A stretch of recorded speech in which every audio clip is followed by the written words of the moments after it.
Hello guys, I Prabodh Mahajan welcomes you again in my C programming session. Okay, so in the previous sessions we learned about the functions, the basics of function, what are the functions. Okay, so in this video we are gonna be covering the following topics.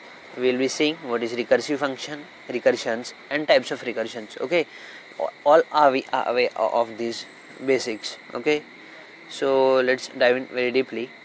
Without wasting much time, let's see what is a recursive function. Okay, so a recursive function is defined as a function that calls itself to solve a smaller version of its task until a final call is made which does not require a call to itself. Okay, so this is one of the function which calls itself without calling any other, means you do not have to call other function as in the previous ones. Okay, so every recursive solution has two major cases.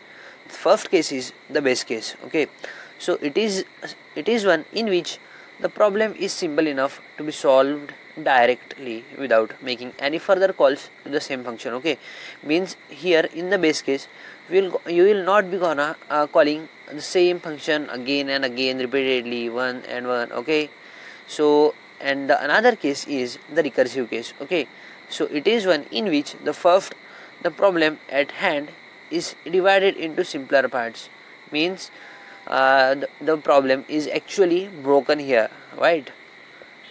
So the example of recursive function, it can be we can write a recursive function to calculate the factorial of number. I hope you all are aware of what is factorial, as I think you should you have learned it in your previous classes. Okay, so since every recursive function have two cases, base case and recursive case, as I told you in previous slides, so for the factorial function, the base case, what would be it? So it is when n is equal to 1, because if n is equal to 1, the result will be 1, as 1 factorial is 1, right? So this will be the base case, right? Now while we are talking about the recursive case, so it will call itself but with smaller value. As I told you, the program is broken within, right? Okay, so the program is broken within it, but the smaller value of n. Okay, here the smaller value of n is called. So this case can be given as factorial of n is equal to n into asterisk of factorial of n minus 1. Means if you try to correlate the formula of factorial with this, you can easily understood what I mean to say, right?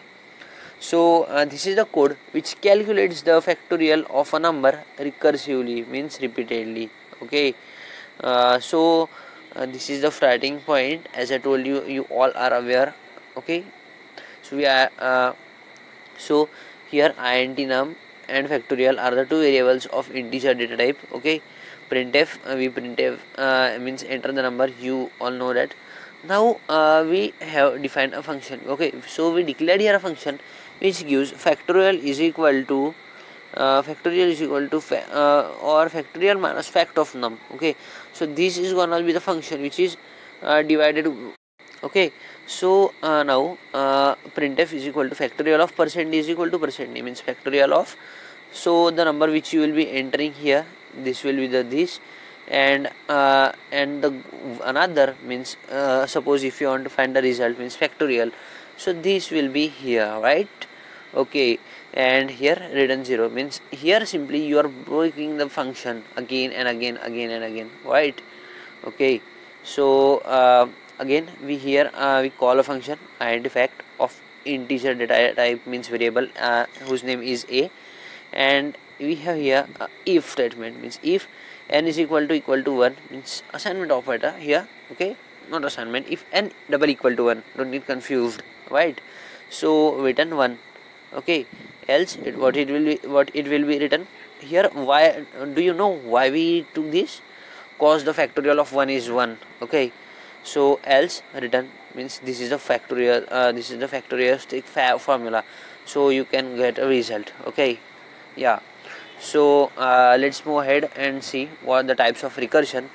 So recursion is a technique that breaks a problem into one or more sub-problem that are similar to the original problem. Means I actually told you it divides itself, means it actually works on itself. Okay, so any recursive function can be characterized on the basis of, okay, whether the function calls itself directly or indirectly. So they may be direct recursion or indirect recursion, right? So whether any operation is pending at each recursive call, means tail recursion, or not, means at the end or from beginning or from mid, right? So and one is the structure of calling pattern, means it maybe it will be linear, or it may be tree recursive, means hierarchical order. Okay, so here in this case a hierarchy is maintained, right? Okay, so let's see the example of direct recursion. If function explicitly calls itself, means simply it is direct recursion, as I told you. So here the function explicitly calling here itself, right? So if n equal to 0, it will return the value of n, else it will return the value of function of n minus 1. Okay, I have discussed earlier.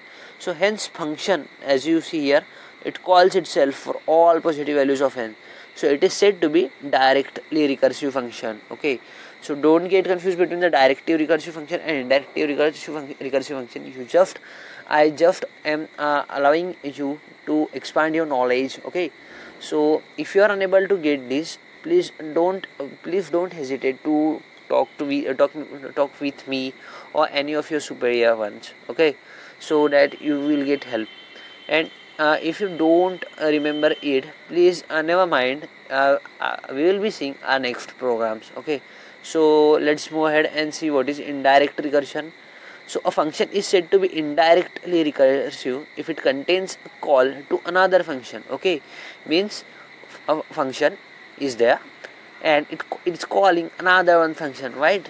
So indirectly recursion is gonna be because it is calling itself, because the functions are in the same program, right? So here is the function of indirect recursion. Okay, so one thing I want to tell you, here is a program that you must work on. You can find it on internet, anything, but you must practice this. It says that write a C program to print a Fibonacci series using recursion. Okay, so here to print a Fibonacci series, you have to use the concept of recursion. Okay, so let's see what is tail recursion. A recursion function is said to be tail recursive if no operations are pending to be performed. Okay, means the operations are not performed, are not pending during the performation of a particular variable or program. Okay, so when the recursive function returns to its caller, it is formed as the non-tail recursive function, and this is the tail recursive function.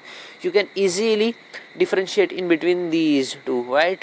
Okay, now thank you guys for watching this, because this is a very vast concept. You need not to do this, and if you have any queries regarding to this, please let me know so that I can clear it in very deep way, in a broad sense, so to get your concepts crystal clear. Okay, right? So thank you guys for watching.